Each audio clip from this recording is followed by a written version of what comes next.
Eu vou aproveitar a sua presença para tirar uma dúvida teórica, né, de economia política.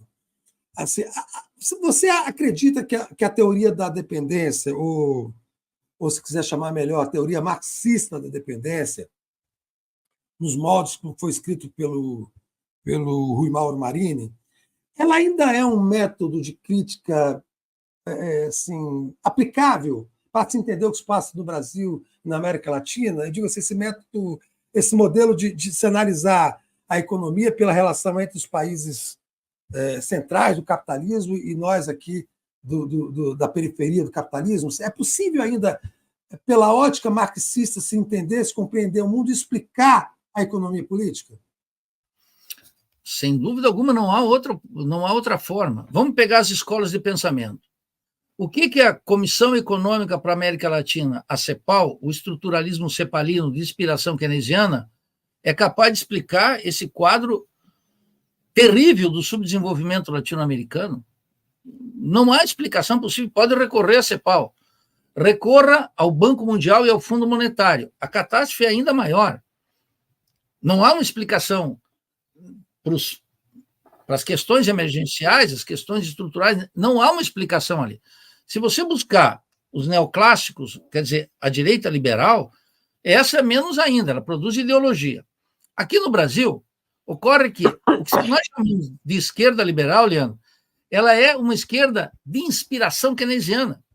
Mas vamos recordar que o velho Keynes, por quem eu não tenho nenhum apreço, mas eu estudo a obra, ele recomendava a eutanásia do rentismo, impiedoso. Contra quem? Contra aquilo que seus sucessores, como Minsky e outros mais poderosos, que foram até relativamente adotados aí em São Paulo, na Unicamp, durante um tempo, mas foi muito passageiro, foi fugaz.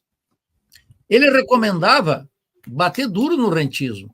Ora, aqui os nossos keynesianos não querem nem discutir a auditoria da dívida, nem discutir isso, que é o epicentro do rentismo, que é a administração da dívida pública, que enriquece os banqueiros, o setor comercial, o setor industrial, o setor agrário.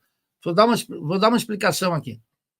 Quando o Lula nomeou o Henrique Meirelles, que foi eleito deputado federal pelo PSDB de Goiás, nomeou para o Banco Central, o FHC tinha determinado, junto com Gustavo Franco, que os exportadores, quando exportavam soja, por exemplo, ou minério de ferro, mas sobretudo soja, teriam que internacionalizar essas dívidas em 3 meses. Quer dizer, vendia, ia para o porto, em 3 meses esse dinheiro tinha que voltar. O Lula colocou isso para 1 ano. Transformou, portanto, aquele exportador de soja, agora do Mato Piba, ou de Goiás, ou do norte do Paraná, num especulador. O sujeito tinha lá 10 milhões de dólares lá fora, vendendo da soja. Ele fica vendo qual é a possibilidade de ele internacionalizar para ele ganhar mais em moeda nacional. Então, está tudo posto desde sempre.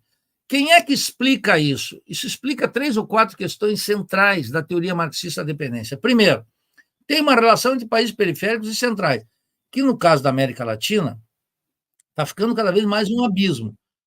E tem várias modalidades. A integração do México no Tratado de Livre Comércio é uma, a economia mexicana agora gira em torno do dólar cada vez mais, a economia argentina, que está num descalabro total, porque é monopólio dos proprietários de terra, e no Brasil é onde mais acentuadamente sentimos os efeitos do diagnóstico da teoria marxista da dependência. Por quê? Porque a regressão industrial, ou seja, o aprofundamento da dependência científica, tecnológica e industrial aqui, ele é muito mais profunda do que na Colômbia, no Chile, na Argentina e no México. O México incorporou a indústria maquiladora, cujo grau de integração com a economia nacional é 4%. Quer dizer, vem tudo de fora, Leandro, todas as peças, e coloca com força de trabalho feminina, papelão, e exporta para os Estados Unidos. Depois veio a China, tudo isso migrou para o leste asiático, e Vietnã, Indonésia, etc. Então, o abismo entre países centrais e periféricos aumentou. Segundo, é claro que nesse contexto, quanto mais livre for a comercialização, a transferência de valor daqui para os países centrais é gigantesca. E terceiro, como explicar a persistência da superexploração da força de trabalho cada vez mais acentuada. Todo aquele sonho da Unicamp, os economistas da Unicamp, Beluso, todos eles, ou da USP, todos aqueles que estão em volta do PT, do PDT, do PSOL, nem economia política tem. O que eles dizem? Tem que ter mercado interno. Mercado interno tem que ter 3 questões. Aumento de produtividade com aumento de máquinas e equipamentos. Nós não temos nada.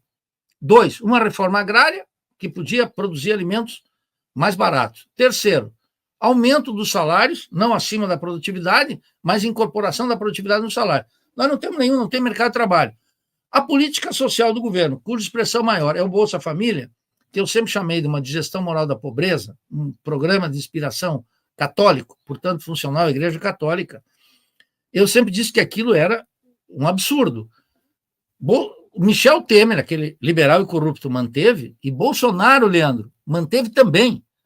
Então, o Bolsa Família é um suporte da superexploração da força de trabalho, muito mais do que um programa social. É necessário para manter esse padrão de renda, de salário, tal como nós temos no Brasil. Quem explica isso? Só o meu mestre e amigo Rui Mauro Marini. Pois é, o Rui Mauro Marini, eu gosto muito, eu sei que você gosta